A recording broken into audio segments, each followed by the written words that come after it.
Hello, I just want to make a video of what to do. Actually, this is not going to be a review video of.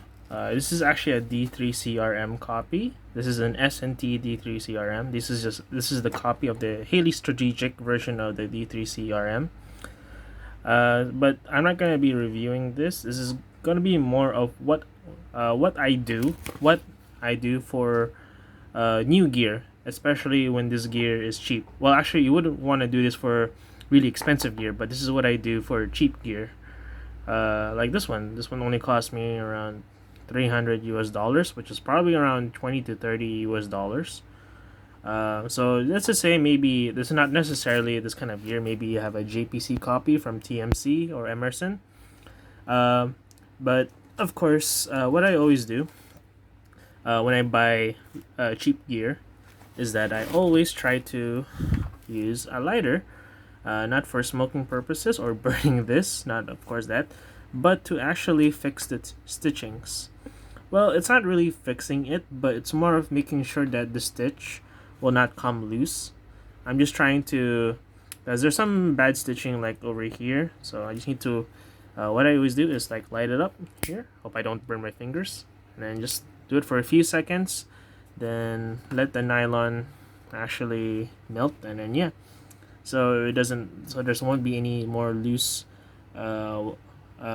threads. Here's a good example of, see this part here, this kind of a bit loose. I wouldn't say it's loose, it's just that the cutting wasn't really that good. So what I always do is I always try to, there you go. See, it kind of turned black, but it's okay. Because I kind of want to make sure that the only thing you want to is to make sure that the thread doesn't loosen up. So basically, you won't have any wear and tear from this side. You just want to make sure. Just do it really quickly. You don't have to do it. Don't do it too long, or else you might burn something. Just want to do it really quickly because they melt. I won't say they melt quickly. It's just that they react quickly to the light. So yeah, I kind of stripped everything from this. So you can see this is the inserts and the buckle right here. I have it right here. And then, I gotta make sure inside there's no wear and tear. Also, before you guys buy anything, especially if you have a airsoft retail shop near your area, you should always try to look in the quality of the product first before you buy it. Because you don't want to regret when you get home and I was like, dang, there's a tear in this. But here's another example. You can see here there is a stitching here that needs to be sealed. Well, not really sealed, but you can cut this out actually, which I would recommend, but for demonstration purpose, I was just gonna see how fast that actually lights up quickly. What is this meant to do is just to make sure that, of course I told you this a lot of times, just to make sure that every time you pull this out, this is not gonna break out. It's just gonna stand still for a while.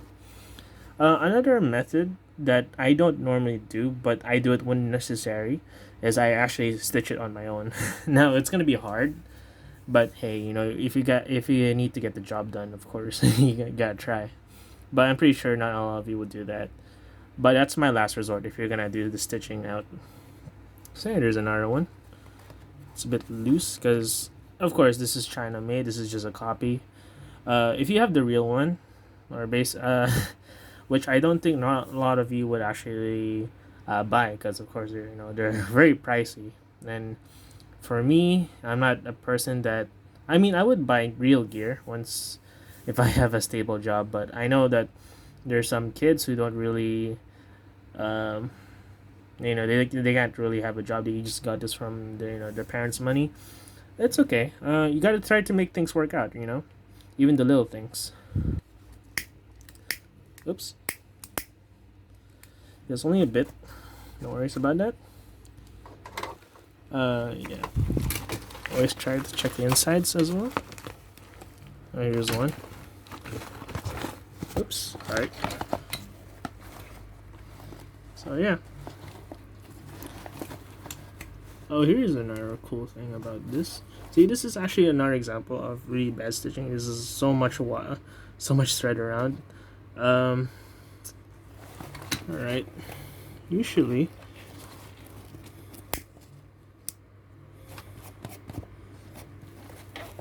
actually, I think I might have to cut this out, but then also just do it like that.